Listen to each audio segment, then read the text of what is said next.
Do you guys like my new earring? Well, it's not new, it's kind of old new. You know when you got something you don't wear that often, it's kind of like new, but it's not new, but it's old, but it's new, new old, you know? Yeah.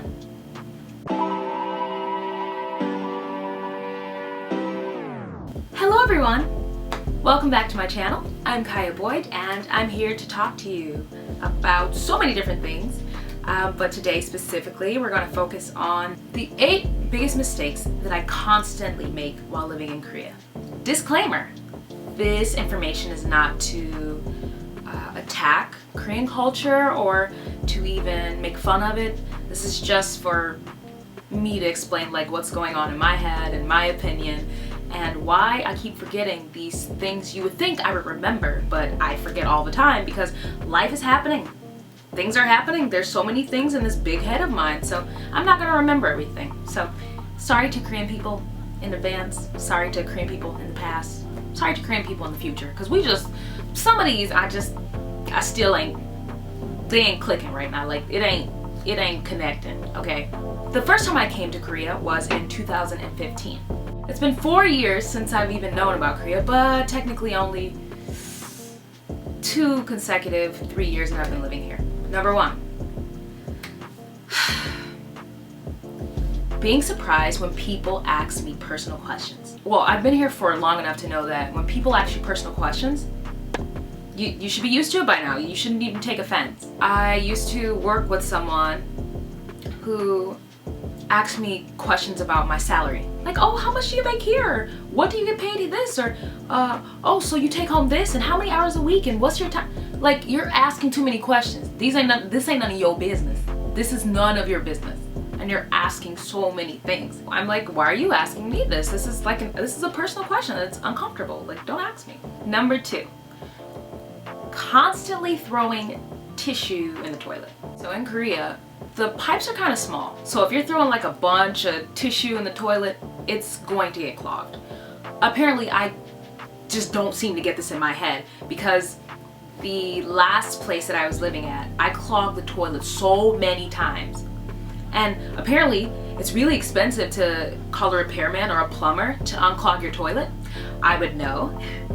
So yeah, I keep making the mistake of throwing all this like tissue. I mean, I'm a girl, I use tissue. Like, what do you expect? So yeah, to Korean people everywhere, I'm very, very sorry. Okay, so the 3rd rule. Making friends here. Only to lose friends here. When it comes to making foreign friends, like foreigner friends, I would say it's a little easier because you can just go to language exchanges, you can just network through other people, you go to bars, you go anywhere where there's foreigners. For meeting Korean people, it's a little different, I would say. You can still meet Korean people through language exchanges or through apps or anything that's convenient to where maybe the Korean person or the Korean people that you're meeting, they speak English. But if you're meeting with Korean people who speak Korean and you speak Korean, then you should have no problem.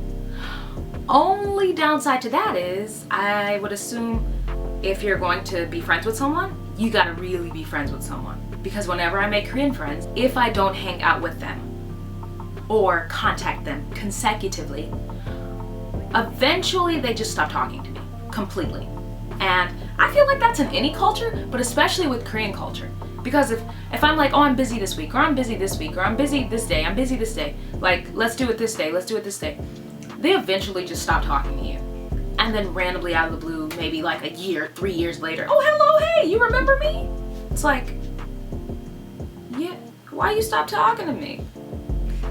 I'm really not great at keeping contact with people, keeping in touch with people. Like, I'm probably the worst because I just don't like looking at my phone unless I have to do business, but I don't like looking at my phone. I don't like texting. I don't really like to be on social media that much. It's just so tedious unless I have to and it's for business purposes. But number 4, trusting taxi drivers. Oh my gosh, getting a random taxi on the street and trying to make do with that.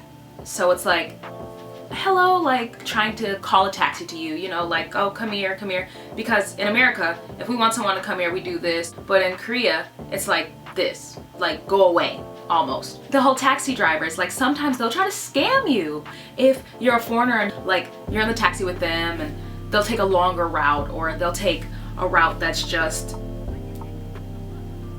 basically you're getting to where you need to go, but you're either late or it was just so unnecessary. You're taking freeways, you're taking the streets, just all kinds of ways to get to something that's like probably a block away. And you're like, what? I'm late and I gotta pay you more. Like, why? I've learned in the situations where I needed a taxi, and if you need a taxi, what you need to do is download the Kakao taxi app and call a taxi from there, because it's a lot more convenient. It's more comfortable. You can see where the taxi is, you can kind of see where your route is, and you know, you'll have to speak Korean. Like if the driver calls you and says like, where are you? You have to be like, like I'm here, like I'm there, I'm wherever the freak I am. So you need to be able to talk to him. And if you don't want to talk, I'm probably not going to, I'm not proud to suggest this, but sometimes I don't want to talk to the taxi drivers when they call me. So I just act like I don't see it. Number 5, buying groceries. Okay, I still haven't learned this lesson. I'm still buying groceries like crazy, because what I'm used to in America is just buying groceries, like buying a bunch of stuff that I need and that I don't need. Like, I mean, I need like frozen chicken, but at the same time, I need cheese balls to like snack on when I'm watching my favorite Netflix show. Like, I gotta be able to have it both ways. Like, I don't see the problem in that. What I know is that groceries are very expensive here. So, I'll try to eat fast food sometimes. Buying fast food constantly burns holes through my pockets.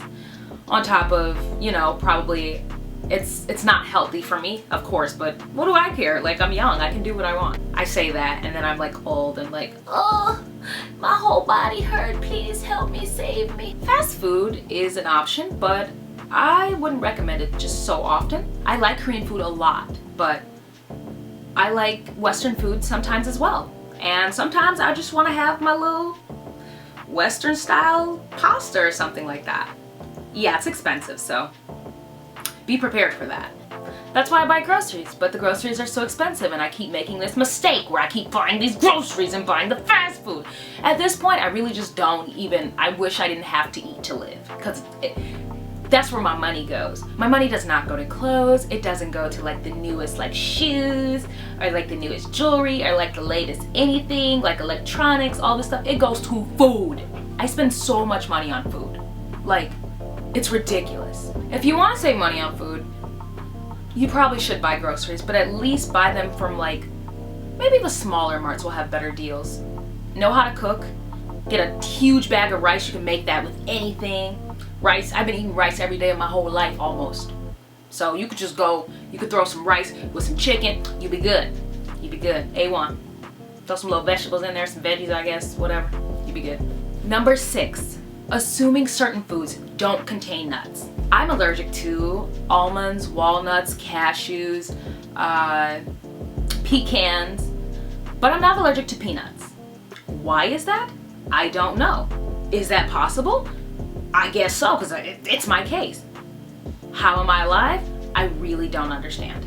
Nuts are my worst enemy. Think about eating a pizza, a delicious, cheesy, saucy pepperoni pizza, and there's almonds on it. What? It's such a disappointment. And sometimes I go to order something and I'm getting ready to drink it, and then my throat feels kind of tickly, kind of funny. I look inside only to find that there is a nut. Some kind of nut.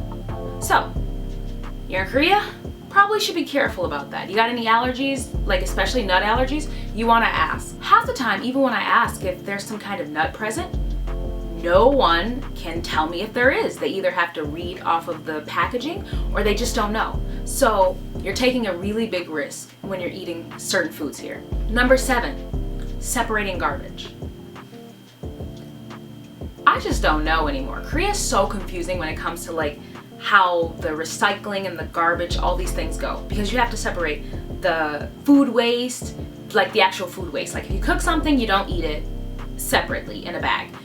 Special bought bags. And then you have to separate your actual trash bought bags. And then you got to separate your bottle with your cans and your plastic, and it's just, there's so many things. You can't just throw clothes away, you gotta put them in like a clothes separating, recycling thing. So, I mean, yes, back in America, we separated like cans and bottles and pretty much all the same stuff. The throwing away garbage thing can get you in trouble, because if you throw away something and it's not in its right container, you can get fined. Sometimes I forget and I throw something into something. Luckily, I haven't gotten any repercussions from it. Yeah, I gotta kind of watch myself, because I've been here and I have to remember like these rules. Trash day is also a problem, because I have to keep looking up which days I gotta throw out the trash. Because if you throw it out too early, you can get a fine.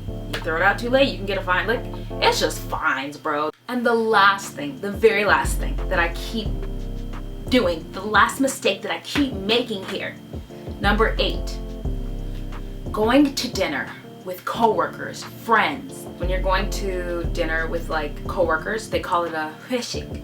I hate them. When you're eating with friends or like big groups of people, or even like sometimes it can be small groups of people, like people just keep ordering and ordering and ordering and ordering. I'm done eating. I was done like the second round. Like, stop ordering food. Stop ordering all this food. I don't want to eat this. I was done 3 hours ago. Stop ordering stuff. On top of that, then they want to order soju and keep ordering drinks. Stop offering me drinks. I don't want to drink. And if I refuse, it's like, no, drink, drink, drink, drink, drink. I don't want to drink. Leave me alone. And I love my Korean friends and my Korean like co-workers, Korean people in general. Like, I like them, I really do. But I don't like the pushiness. Like, leave me alone. No, no, no, no. Don't pressure me. I will do it if I want. If I don't want to do it, I won't do it, okay? Okay?